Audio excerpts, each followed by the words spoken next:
Hello valued viewers, I hope you're all doing very well and welcome to what should be a really interesting technology demonstration battle.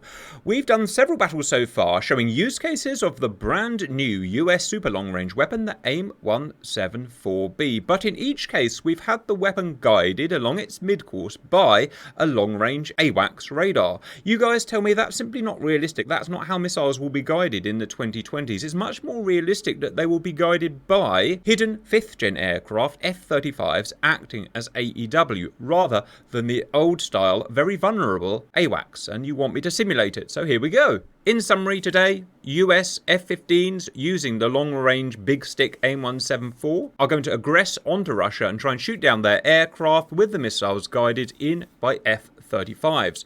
But what makes this kind of video really interesting is going into the details. So let's go into the details. First, let's start with the overview. Today's obviously fictitious battle this is Russia, this is Crimea, Ukraine, Romania, Turkey, and this is the Black Sea. Big, vast expanse of battle area today. For scale, you can see this yardstick here is 300 miles. I think we'll start with Russia first. First, they're going to have an S-400 site here. This will be lethal to non-stealth aircraft up to 150 miles. So we look at our first range ring today. The red ring there, 150 miles. We must not have a 4th gen aircraft within that ring today. Or at least not at optimal parameters for the S-400, i.e. fast, head-on, and high. The Russians have sent up their interceptors today. They've detected the incursion by the Americans. We'll start easy with a couple of Su-35s. Two of those. They'll be using their most modern weapon today, the R-77M, equivalent of America's latest AMRAAM, range just over 100 miles, and a couple of self-defense weapons. All AI today is set to veteran skill level and to fire at maximum range launch. Now, ranges are what today is all about. So their missile has a range of about 105 miles in perfect parameters, and their radar, well, I don't really know what the effective track range of their PISA radar is in the Su-35, but I'm going to give them the benefit of the doubt, and I'm going to say it's about 100 miles on a fighter-sized target. So you can see the range rings. Their missile can fire up to there. Take these range rings with a pinch of salt because they are only relevant to a snapshot in time, obviously.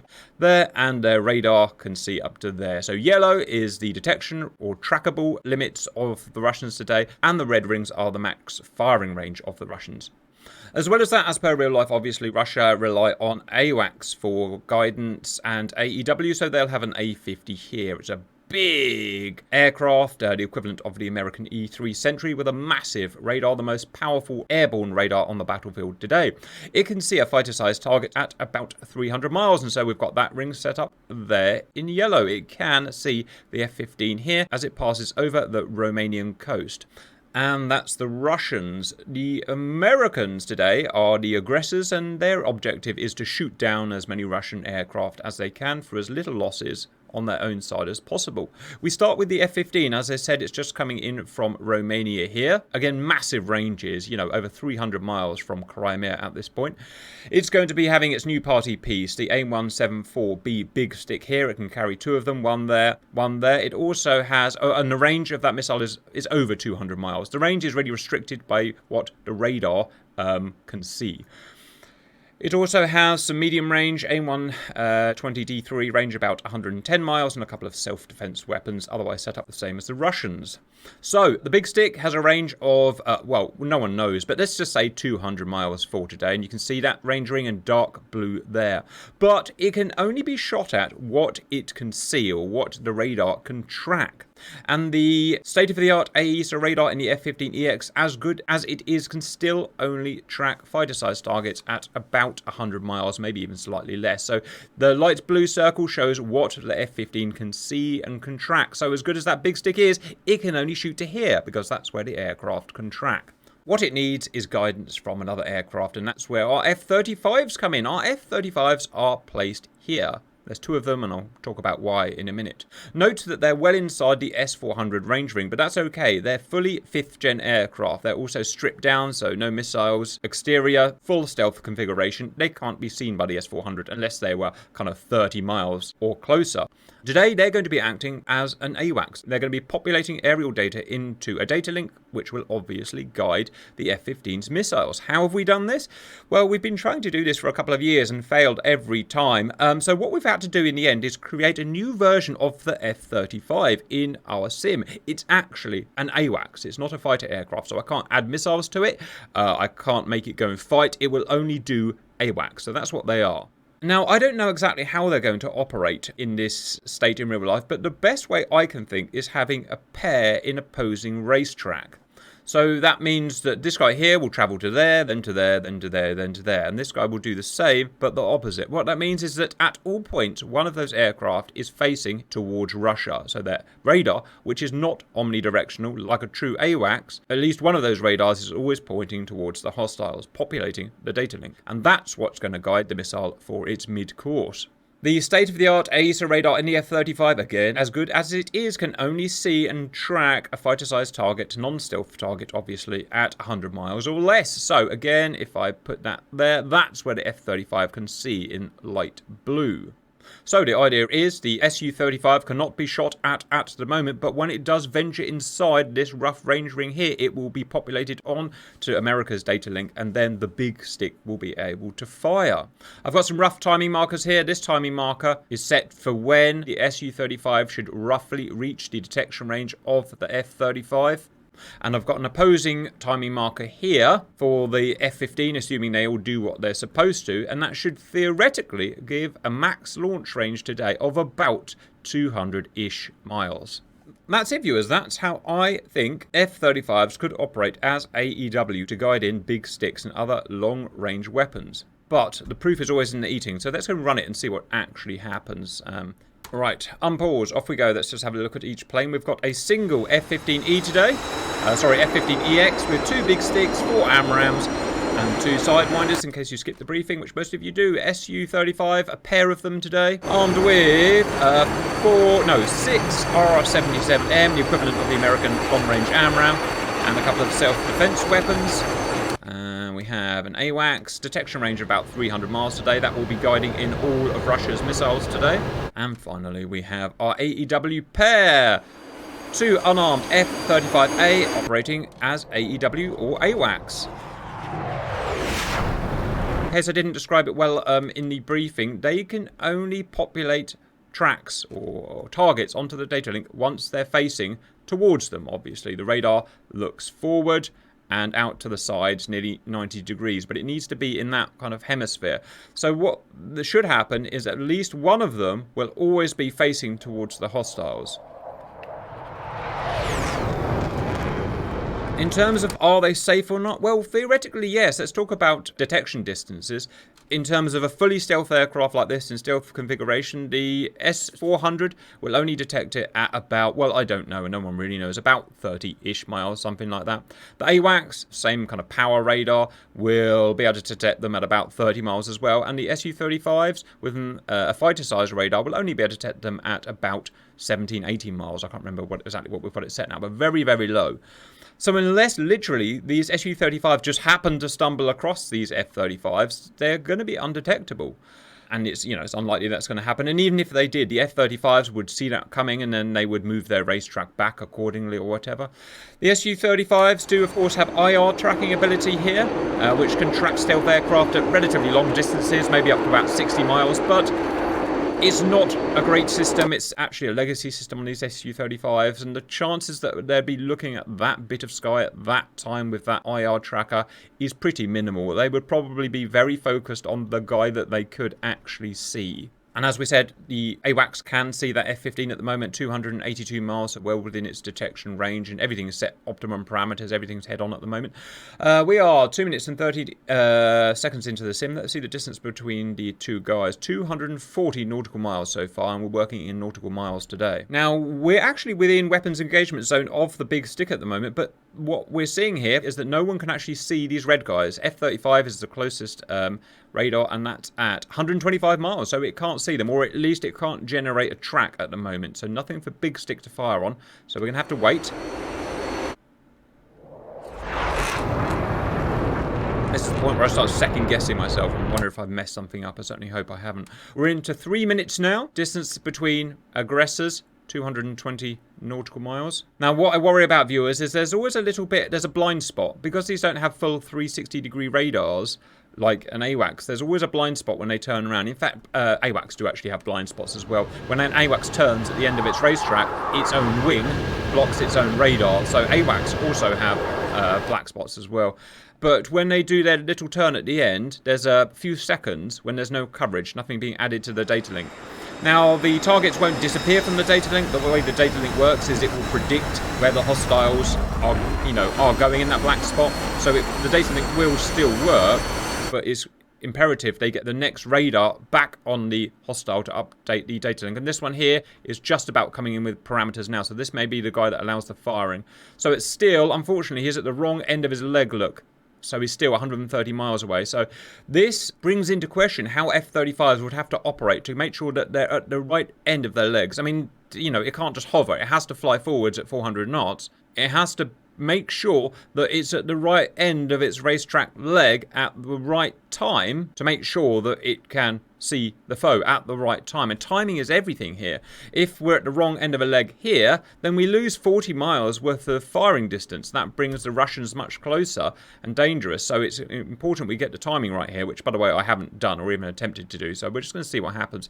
Distance between fighting foes of 200 miles. So we should be firing this big stick here if I'd done my job right, which I obviously haven't. So I've got the timing of these F-35s slightly wrong. Distance now, 120 miles. Yeah, so that's a problem, obviously. So what we should have had is the timing different so that this guy at this point would be at that point in the leg, highlighting them for the shot. There'll be a bit of a blackout after that, but again, the data link can operate with a blackout for, a few tens of seconds. I suppose a different way the F-35 could operate would be kind of at an oblique angle like that, always sort of scanning out the side. Maybe I should have done that. Let me know your thoughts, viewers. I don't really know how they're going to operate like this in real life.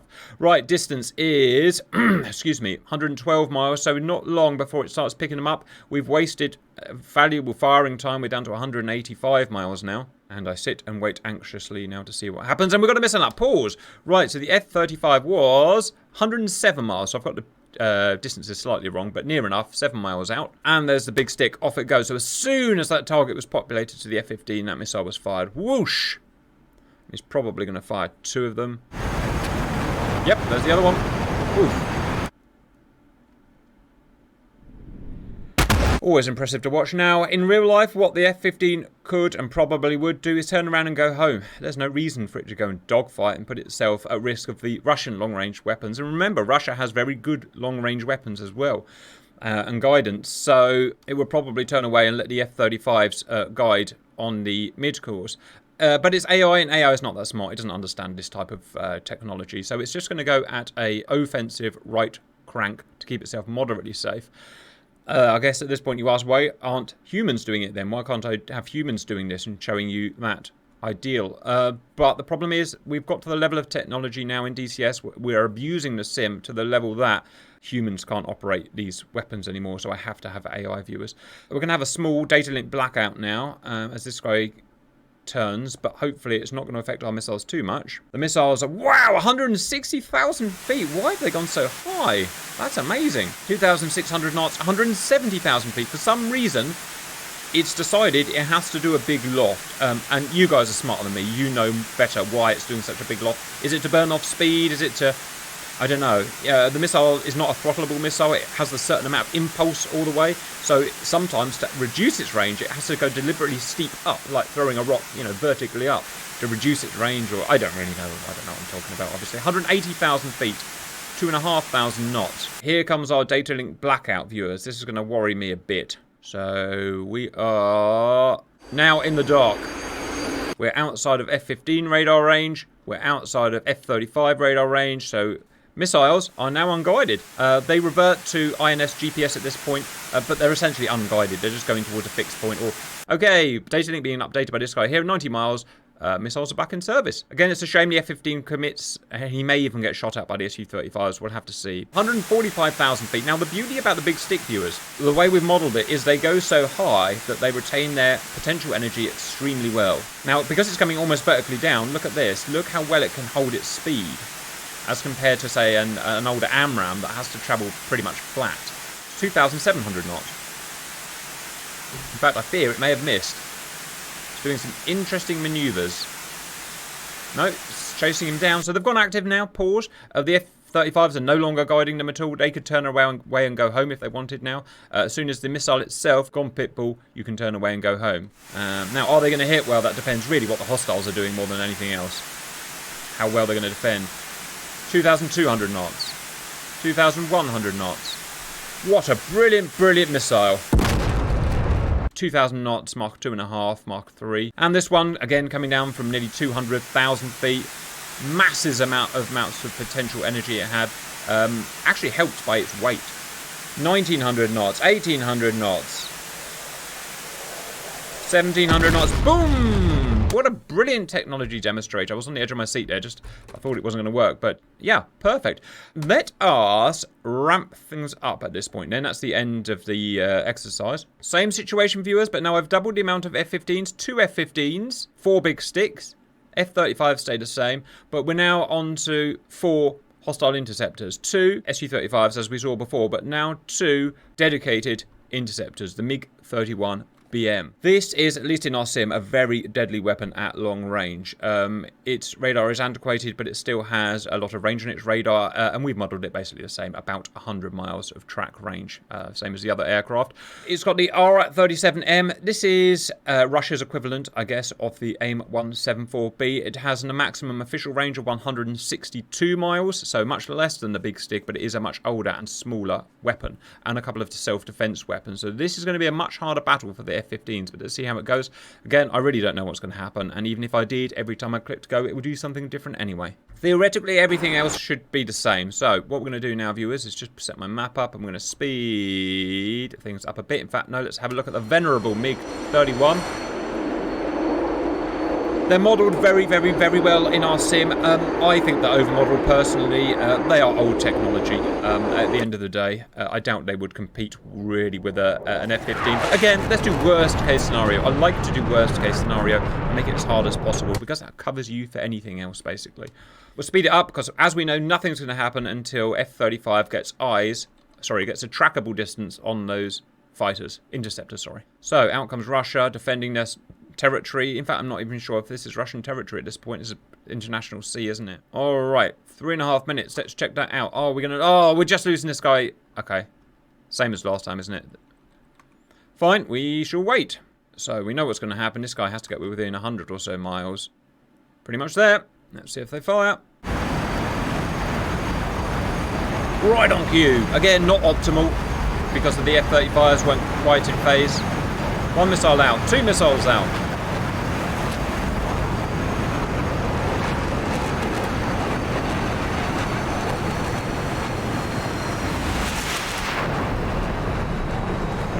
Hang on, how many missiles fired? I didn't fire a missile, you plonker. That's the whole idea of the big stick. This is one of the problems I was saying with AI. It doesn't really understand what these weapons are and what they're used for. He's forgotten to fire one big stick, viewers. And there was no reason not to. The whole idea of the big stick is you fire it at 200 plus miles and run away. But instead he's insisting on going into a dogfight. Some things I have no control of, viewers. Okay, wow, stop! I hate these things, viewers. Russia's long-range equivalent, the R-37M, is a nasty, nasty weapon, at least in our sim. Mach 5 capable at its peak, range 160 miles. Again, it gets its range like the big stick from lofting, kind of big arc. 50,000 feet, 60,000 feet, Mark 4, Mark 4.5. Now, what range were they at?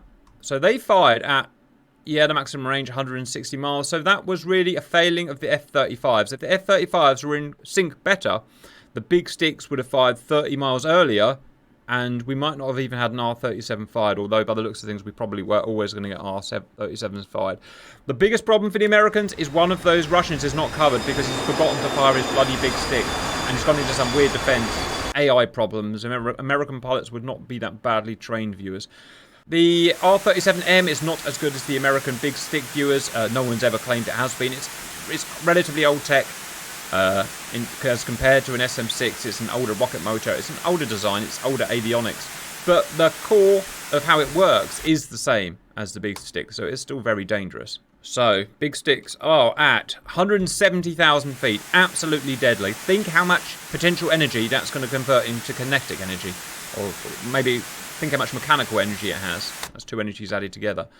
Amazing. R-37, off it goes. It's still fast, it's still high, but it doesn't compete with an SM-6. So it's 130,000 feet, as you can see. It's 2,300 knots, so it's not as fast, but it is deadly. And you can kind of tell. You can tell by looking at a missile shape, roughly what it can do. And you can see that big stubby thing is simply not as good as that long thing there with twice the amount of rocket propellant. But we still have a problem. Now, in real life, these F-35s at this point could engage with their AMRAAMs at closer range, but with us, they're either AEW or they're fighters. They can't be fighters and AEW, so that's an unfortunate restriction I have. Right, let's see what happens. Are these going pitbull? They probably are. Yep, and look, a stress. How deadly that is. They're coming vertically down pretty much. They will bleed off speed, as you can see at the bottom there, but, you know, not massively. That is impossible for an aggressor to defend from. I've got to check that R-37. AMRAAM is out, SM-6 is out. Lots of weird things happening. Boom! No chance, no chance. So fast. Again.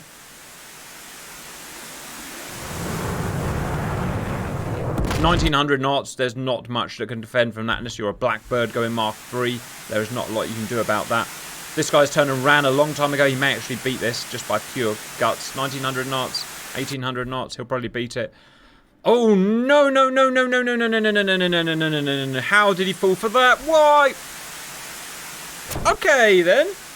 A thing happened, viewers. I don't know what that was. I don't know. No idea. But I'll take that. This guy turned at the wrong moment. What a swear word. He should have kept going. He would have beaten it. One MiG, it's fired. Another R-37M. I've forgotten what these are called. Axe head, called Axe head, modernised Axe head, there we go. 60,000 feet, 70,000 feet, but notice its speed, it's low speed, that's because he fired it low down.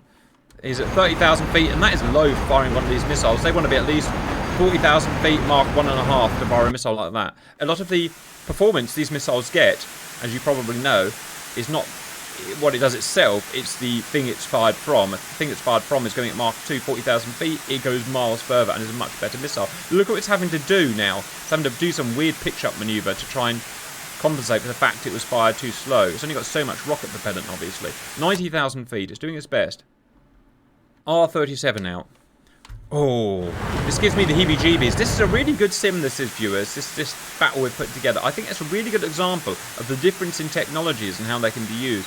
Now, Russia doesn't really have anything like this. It relies on AWACS still. It has something called an Su-57, but it's not of the same scope as an F-35. It can't do the same mission as an F-35, and I wouldn't really compare it to an F-35. It's I don't really know what it is, but it's not really any use in this field at all. It's just another interceptor, really, at the end of the day, from what I've seen. China, well, that's a different matter. Maybe we'll have to do this again against China. China do have some much more stealthy aircraft that might be able to compete a little bit more. Right, this one's just gone to space. It's run out. It's taken too long in the air. It got too slow. AMRAAM's coming in now at ranges of about 110 miles. This SM-6 here, sorry, the big stick. I don't know. It failed. Don't know why. This axe head's failed. This axe head is still active. Maybe it was fired a bit better. It's still 2,000 knots, 130,000 feet. But again, it wasn't fired perfect parameters. Missiles like this, you need to sling Mark 1.5, 40,000 feet. That said, 2,000 knots and 140,000 feet. That's a lot of energy, mechanical energy stored in there. And the distances are vast, vast. Another R-37 out. And this one's fast, 2,800 knots. It could be competitive, but... Hello, hello, hello. And they will guide. They'll guide on the datalink just like the Americans. They have that technology. So there's still danger, but we have an AMRAAM at 1,500 knots, 1,400 knots, 1,300 knots, 1,200 knots. Boof! See you later, sucker. I just want to see now whether any of the axe heads are going to connect. No, it's defeated one way or another. I don't know. Anyhow. This one's still guiding. This is the one that was fired really bad, viewers. Oh, it's run out of battery. Look at that. Last second. It spent too much time in the air. All missiles have chemical batteries, viewers, and they have a service life of X amount of seconds/minutes. Still got this one. It might be guiding, so we just got to check. It is guiding. It's guiding. We might get another kill from Russia. Again, these are nasty, nasty weapons, viewers. I hate fighting against them. As a human, they're almost impossible to beat. 1,300 knots, 1,200 knots. Simply don't have the kinematics of the 174. 1,100 knots, and it's defeated again. What is that? I don't know what that is, viewers. I don't know what that is. It just gives up. Is it a timer? Is it something on the radar? I just don't have a I don't have a pop. One way or another, it was defeated though. It was probably at a certain parameter where it realised it couldn't turn it tight enough. I don't really know. There we have it. That's my demonstration of how F-35s could be used as AEW. It's not necessarily the way they are going to be used. In fact, I may have that completely wrong. I'm obviously open to suggestions by you. But either way, I think it's a really good show of technology, and it shows the things that have to be in place and have to be timed right for all of this to work properly. And I guess most importantly, it means you're not putting high priority assets in the field in danger, like an American AWACS. An American AWACS is very vulnerable. It can be shot down at 160 miles by a charging MiG-31 interceptor. And, you know, although the F-15s dodge these missiles, an AWACS won't. I can tell you that, and because we've done several videos of it before. So this way you're not having that danger. And even if the F-35s get discovered in real life, they could fight back, or they could run away, or, you know, whatever. So yeah, let me know your thoughts. I hope that was useful, and bye-bye!